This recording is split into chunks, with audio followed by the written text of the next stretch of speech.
going on, y'all? So I'm traveling for work again, and I got a bunch of topics that I wanted to catch up on, and I got a lot of windshield time to kill, so I figured I'd just record a couple of things here. I'm actually going to be down in the great state of Georgia selling people some solar.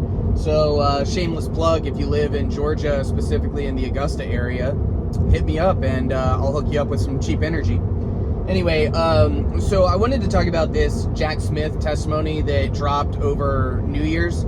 I think that they released this on purpose on New Year's Eve because of the fact that it would get buried in the news, pretty much because nobody is actually paying attention to the news on New Year's Eve, or most people aren't. They're out celebrating, they're having a good time.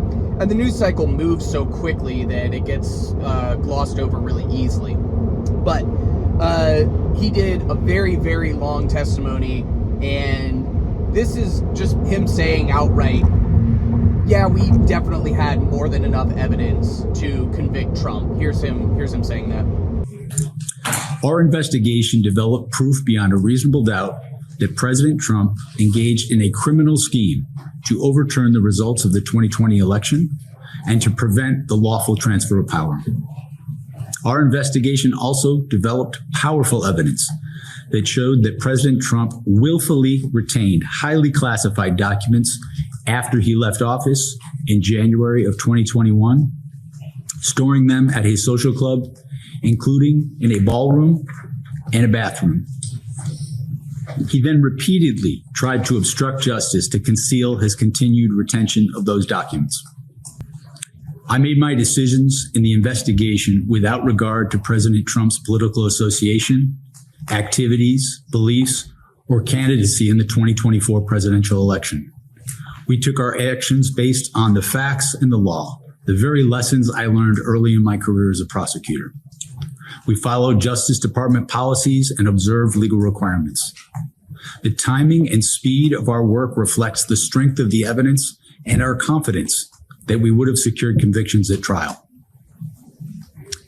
If asked whether to prosecute a former president based on the same facts today, I would do so regardless of whether that president was a Republican or a Democrat. January 6th was an attack on the structure of our democracy in which over 140 heroic law enforcement officers were assaulted. Over 160 individuals later pled guilty to assaulting police that day. Exploiting that violence, President Trump and his associates tried to call members of Congress in furtherance of their criminal scheme, urging them to further delay certification of the 2020 election. I did not choose those members. President Trump did. One of the strengths of our case and why we felt we had such strong proof is our witnesses were not going to be political enemies of the president. They were going to be political allies. We had numerous witnesses who would say, I voted for President Trump. I campaigned for President Trump. I wanted him to win. The Speaker of the House in Arizona, the Speaker of the House in Michigan. We had an elector in Pennsylvania who is a former congressman who is going to be an elector for President Trump, who said that what they were trying to do was an attempt to overthrow the government and illegal. So Jack Smith was special counsel under Biden, obviously, and his purview on all of the, it was like 91 criminal indictments on Trump, 91 felony charges, 4 indictments. And Jack Smith was doing the January 6th insurrection and also the classified documents case where Trump took a bunch of classified documents to Mar-a-Lago, which he wasn't allowed to do. He stored them in a ballroom and in a bathroom and other unsecure places, and then refused to give them back. So is this surprising to anybody that Jack Smith is saying, yeah, we had more than enough evidence to convict him? No, this should be surprising to absolutely no one. I think pretty much every single case that they had against Donald Trump was a slam dunk case. Like in Georgia, he's on the phone, on recording, telling Brad Raffensperger, I need you to find me 11,000 more votes. So that one, I mean, he's dead to rights. January 6th, they're saying, look, he knew what was going to happen. He used it to his advantage. Dead to rights there. obviously he already lost in the Southern District of New York, 34 felony counts from Fani Willis on business fraud and tax fraud and insurance fraud and real estate fraud and all kinds of stuff. So it's not surprising to me, or it shouldn't be surprising to anybody, that they're saying, yeah, we would have got him dead to rights. The thing that I'm bringing this up for is what a fucking indictment this is on Joe Biden and Merrick Garland and Biden's DOJ, because Merrick Garland was one of the most consequential picks of the Biden administration as AG, and he was the most feckless and weak and deferential attorney general Biden could have picked. So Jack Smith did not get appointed special counsel to look over these cases until late 2022. So almost 2 years after Biden became president, Merrick Garland finally gets Jack Smith to do this, because he didn't want to look like he was being too political by going after Trump, who, you know, it seems like, well, you're weaponizing the DOJ and going after your political enemies. That's not really a thing when the person is actually fucking guilty of those crimes. Which is what Jack Smith is saying, and which we already know from Fani Willis getting him on the first 34 counts.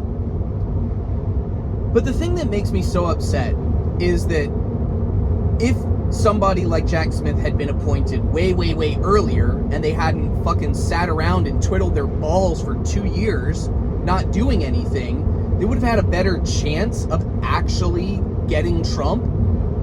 Because the bad thing about the American justice system is that it's notoriously slow.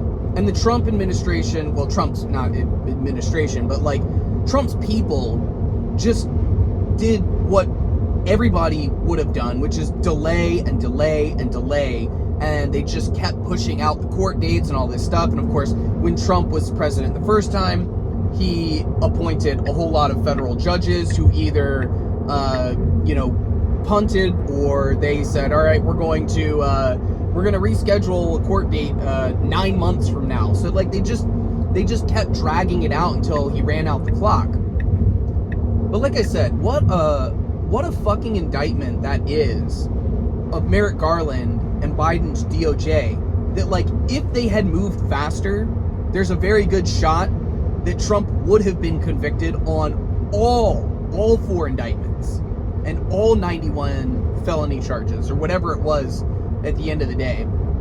And I always come back to, you know, the fact that like in a functioning democracy, which we do not have, unfortunately, but in a functioning democracy, this would not have happened. In a functioning democracy like Brazil, for example, Trump would not only not be president again, Trump would be in prison, because that's what the Brazilians did when Jair Bolsonaro, the former president of Brazil, who we called the Trump of the tropics, when he tried to overthrow the government and deny the results of the election, which he lost to Lula da Silva, the Brazilians said, all right, we're going to put you on trial for trying to stay in power when you lost the election, trying to stage a coup, and he fucking lost in court, and then he got sentenced to like 27 years in prison.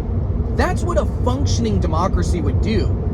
But we have a country where the Republican Party is so beholden to a dementia-ridden, warmongering pedophile who tried to overthrow the election, and they're so married to their desire for power that they put that ahead of country and ahead of principles and ahead of everything else, that we should not have the situation that we have right now.